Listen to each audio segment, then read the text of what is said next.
ప్రజాస్వామ్యంలో డెమోక్రటిక్గా పీస్ఫుల్గా ప్రొటెస్ట్ చేసే అవకాశం ఈ రాష్ట్రంలో ప్రతిపక్షాలకు ప్రజలకు ఉందా లేదా? కూటమి సర్కార్ బదులివ్వాలి. అసలు మేము ఎందుకోసం చేశాం? మా కోసం చేశామా? మా హక్కుల కోసం చేశామా? మేము చేసింది అక్కడ విశాఖ స్టీల్లో కార్మికులకు అన్యాయం జరుగుతుంది. 2000 మందిని ఉద్యోగంలో నుంచి 3 నెలల్లో తీసివేయటం జరిగింది. ఇది అన్యాయం అవునా కాదా అని ప్రశ్నించడం తప్ప. కనీసం 2000 మందిని ఉద్యోగాల నుంచి తీసేస్తే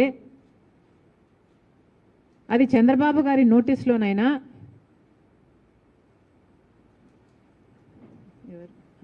పవన్ కళ్యాణ్ గారి నోటీస్లోనైనా ఉందా లేదా? ఉంది అంటే మరి మీరు ఎందుకు స్పందించలేదు? లేదు అంటే కనీసం మేము అక్కడ దీక్ష చేస్తుంటే దానికి మీరు సమాధానం చెప్పకుండా మమ్మల్ని అడ్డుకుంటే, మమ్మల్ని లిఫ్ట్ చేస్తే మరి how is it reflecting on you? పాలకులు సమాధానం చెప్పాలని డిమాండ్ చేస్తున్నాం. 2000 మందినండి, 2000 మందిని తొలగించేశారు. ఇంకో 3000 మందిని తొలగించడానికి సిద్ధంగా ఉన్నారు. అంటే మేము 2000 మందికి ఈ దీక్ష చేయకపోయి ఉంటే ఆ 3000 మంది కూడా రేపో మాపో తొలగించే ప్రక్రియలోనే ఉన్నారు. కనీసం ఇప్పటికైనా పాలకులు మేలుకోవాలని మేము దీక్ష చేయబోతే మీకేమిటి అభ్యంతరం? పోనీ మీరేమైనా సమస్య చూపుతున్నారా? కనీసం సమస్య కూడా చూపటం లేదు. నిజానికి విశాఖ స్టీలు కాంగ్రెస్ పార్టీ నిర్మించిన ఒక ఇండస్ట్రీ. విశాఖ స్టీలు ఎప్పటిదో 1971లో ఇందిరాగాంధీ గారు దాని శంకుస్థాపన చేస్తే, ఆ తర్వాత రాజీవ్ గాంధీ గారు ప్రధానమంత్రి అయిన తర్వాత దానికి కావాల్సిన పూర్తి నిధులు ఇప్పించి ఆ ప్రాజెక్టును పూర్తి చేస్తే, ఆ తర్వాత వచ్చిన ప్రధానమంత్రి పివి నరసింహారావు గారు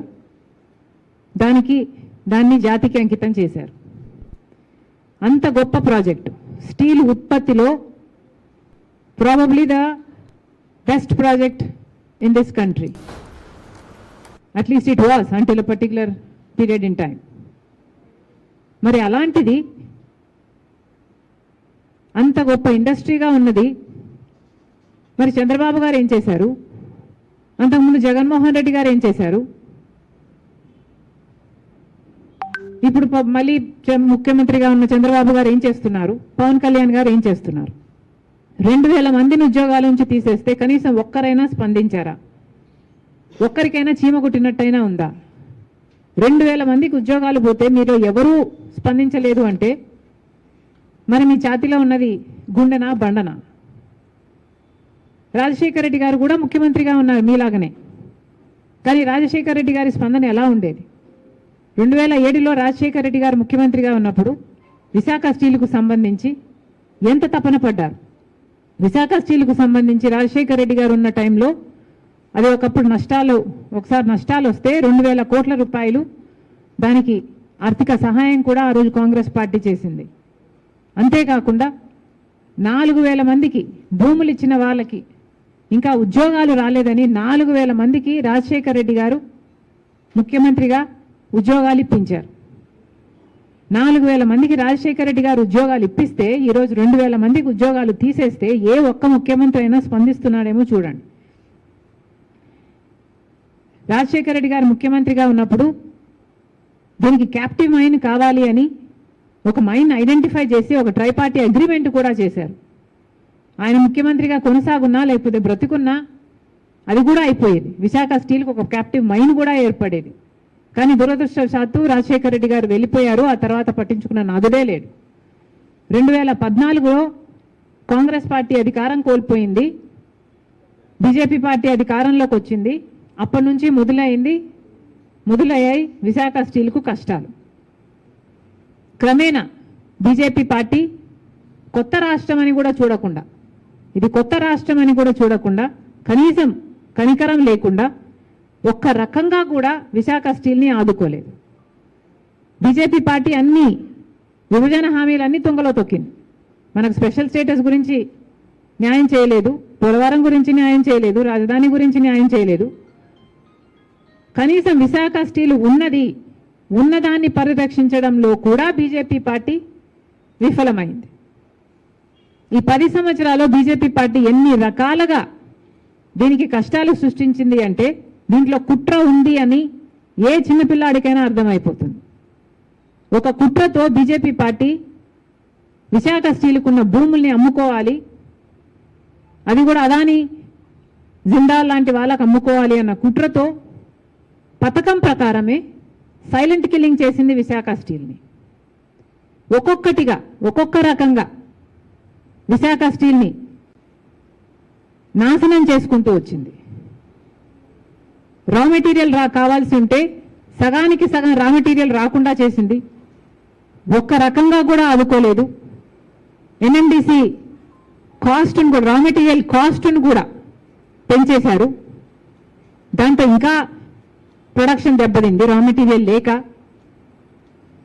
కాస్ట్ ఆఫ్ ప్రొడక్షన్ ఎక్కువ అయిపోయి కనీసం విశాఖ స్టీల్కు సంబంధించి పవర్ ఉత్పత్తికి కావాల్సిన బొగ్గు సరఫరాలో కూడా ఒక రకంగా కూడా మేలు చేయలేదు, ఆటంకాలే సృష్టించారు.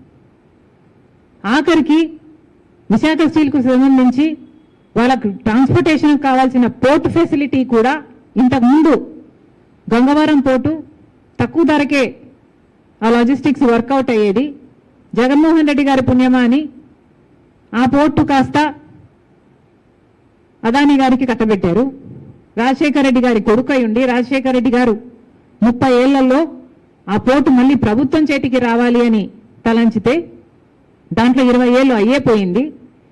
ఇంకో 10 ఏళ్ళు ఉంటే ఆ పోర్టు ప్రభుత్వం చేతుల్లోకి వచ్చేది.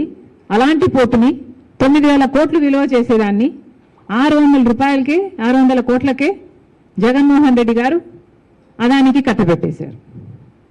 ఇప్పుడు అదాని పోర్టులో విశాఖ స్టీల్కు సంబంధించి వాళ్ళు ట్రాన్స్పోర్టేషన్కి కావాల్సింది దాదాపు డబుల్ ఛార్జ్ చేస్తున్నారు. అడిగేవాడు ఎవడైనా ఉన్నాడా? పట్టించుకునేవాడు ఎవడైనా ఉన్నాడా? క్రమంగా ఒక్కొక్కటిగా బీజేపీ ప్రభుత్వం కావాలని విశాఖ స్టీల్ని కుంటిదాన్ని చేసింది, అవిటిదాన్ని చేసింది. ఒక్కొక్క రకంగా హ్యాండిక్యాప్ చేసుకుంటూ పోయింది. ఒక కుక్కను చంపాలంటే అది పిచ్చిది అన్న ప్రచారం పుట్టిస్తే చాలు అన్నట్టుగా ఇది ఒక లాస్ మేకింగ్ కంపెనీ, దీనికి హోప్ లేదు అన్న రీతిలో దీన్ని తయారు చేయడానికి క్రమేణా ఒక పథకం ప్రకారమే ఇది చేయడం జరిగింది.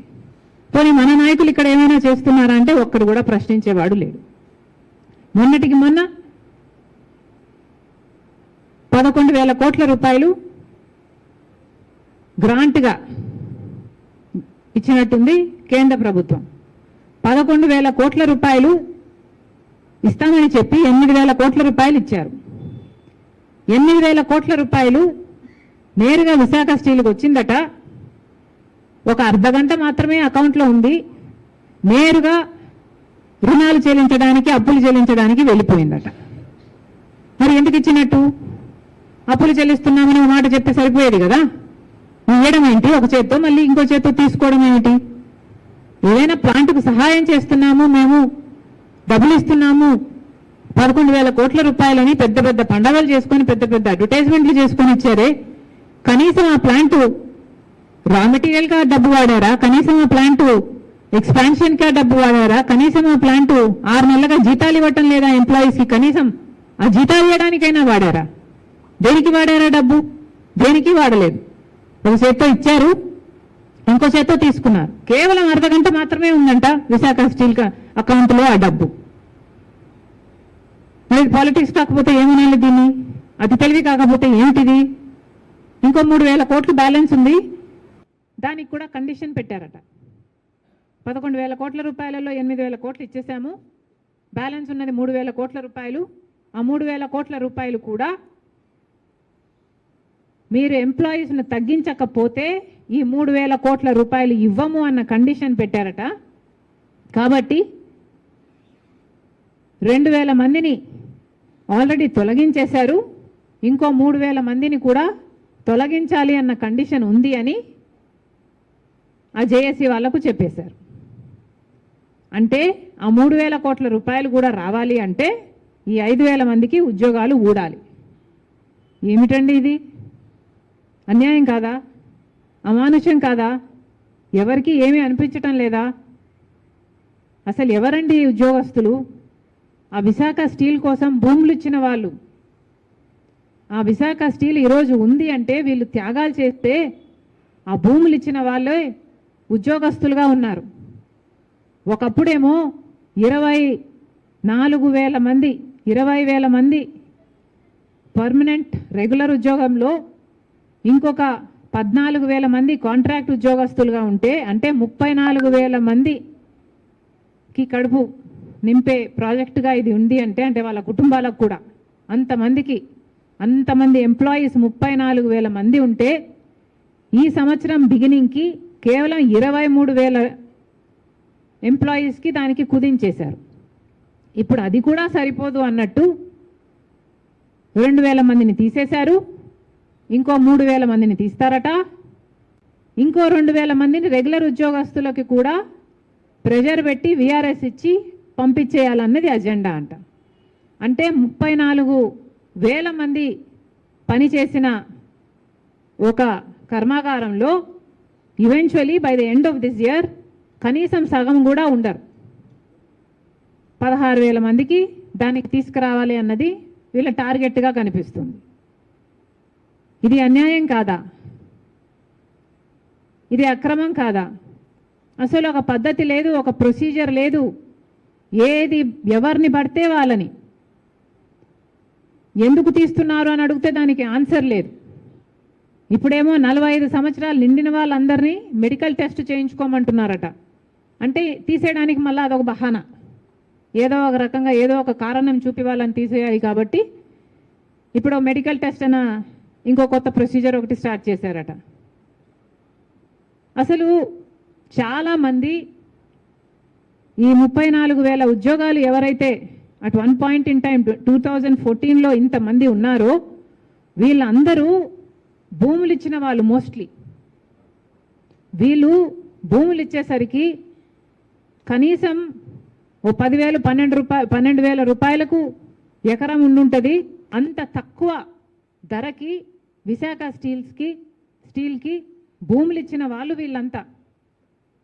వాళ్ళల్లో ఇంకా 16,000 మంది 16,000 కుటుంబాలు ఈ భూములన్నీ ఏకం చేసి దాదాపు 26,000 అనుకుంటా ఎకరాలను ఇస్తే 8,000 మందికి మాత్రమే ఉద్యోగాలు ఇచ్చారు. ఇంకొక 8,000 మంది ఇంకా ఎదురు చూస్తూనే ఉన్నారు.